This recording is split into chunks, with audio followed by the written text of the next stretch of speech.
داینامیکش کنم ببینیم چه صورت میشه اینو داینامیکش کنم چجوری اصلا قابلیت داره و میشه داینامیکش کنم. خب اول من تو پروژم یه پیجی درست میکنم به نام در واقع یه دایرکتوری درست میکنم به نام ایمیجز. میخوام یه سری از پرپندهای جدید داشته باشم. ایمیجز. خب دو میخوام صفحه‌ام رو بشکنم. یعنی چی؟ صفحه خیلی شلوغه. میخوام از بادی تا هد رو بریزم توی یه صفحه. این کلا این مقدار رو در واقع قرار است سایتی که طراحی بکنیم از همین الان یاد بگیریم چه صورت هست. این در واقع لارول تیکه تیکش میکنم. میک مثلا اسلایدر بله چه فارسی میشه عجیبه. میک اسلایدر و تاش هم هستش ان میک اسلایدر دیگه حالا توی صفحه‌ای نیستش. دیگه فارسی بشه دیگه چی؟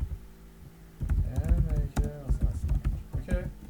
خب سه تا قسمت. یه قسمت ایشون در واقع این قسمت، یه قسمت هد و یه قسمت هم بادی رو.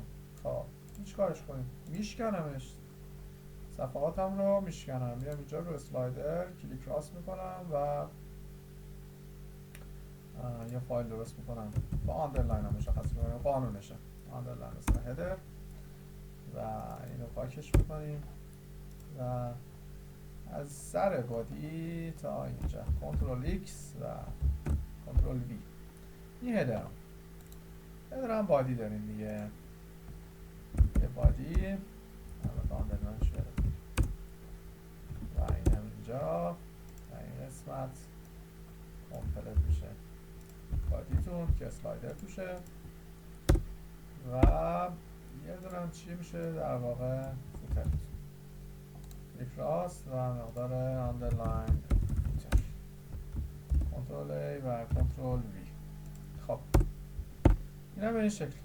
خب الان اگه من بیام توی صفحه رفرش بکنم صفحه خالی خواهد بود. چرا؟ چون کنترل یو که بگیرید چی وجود نداره. بعد اینا رو دونه دونه با هم دیگه اینجا وصلش بکنم. خیلی راحت از دستور اینکلود وانس گفتیم اینکلود چیه، اینکلود وانس چیه. اینکلود وانس رو میذارم اینجا و اول هدر بعدی اینکلود وانس بعدی آندرلاین بادی و بعدی اینکلود وانس بعدی فوتر. میشه جابجا بذاریم؟ آره بذار ببینیم چی میشه. میتونی جابجا بذاریش. ببینید در واقع من اسلایدرم قرار گرفت کنترل یو هم بزنم این قشنگ همه چی به ترتیب اومد اینجا قرار گرفت. خب البته همچین هم به ترتیب نبود. بذار این اینتر به این بزنم این اینتر هم این تر بزنم این اومده چسبیدن اینا به هم دیگه. این میدونی یک به این در واقع میکه اومده بود اینجا قرار گرفت. من نمیخواستم شکل بشه خاطر هم اینتر زدم که بیاد.